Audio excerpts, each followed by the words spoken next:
Every election has a story. Except that we in the media don't call it the story. That wouldn't be pretentious enough. We call it the narrative.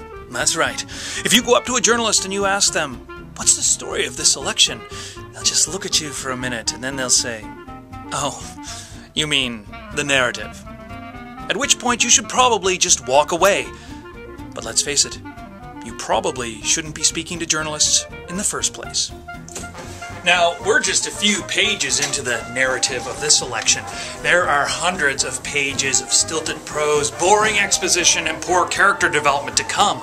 But we have to read it, because we have a National Book Club meeting on May 2nd, and no excuse is going to get us out of it. It's early days yet, but already there's this feeling that we're listening to the cover of a cover of a cover of an original song that had no chorus.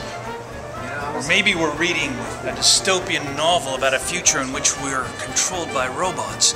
Or watching the sequel of a sequel of a sequel of the movie about that book. Given the lack of obvious narrative, we thought we'd ask you, looking ahead, what song, book, or movie does this election remind you of? Song-wise, does this remind you of MacArthur Park? Overlong, inscrutable, and kinda dumb? Or is it Ravel's Bolero? Overlong, headache-inducing, and unbearably repetitive. If it is a book, is this election the Da Vinci Code, where the central plot involves a conspiracy to commit a coalition instead of whatever it is that the Da Vinci Code is about? Or is it Atlas Shrugged, with Stephen Harper as the John Galt figure? If it is a movie, it is obviously a big budget one, $300 million. That's a modest estimate of what it's going to cost. But is it Avatar, or is it Ishtar? Or a sadistic exercise in diminishing returns like Saw 3D, the final chapter? So we would love to know your thoughts on this.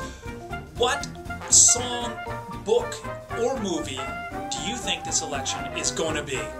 Give us a call. Our toll-free talkback line is 1-866-481-5718, or you can email us at aih@cbc.ca, or just drop your opinion right here as a comment on our Facebook page. Looking forward to it.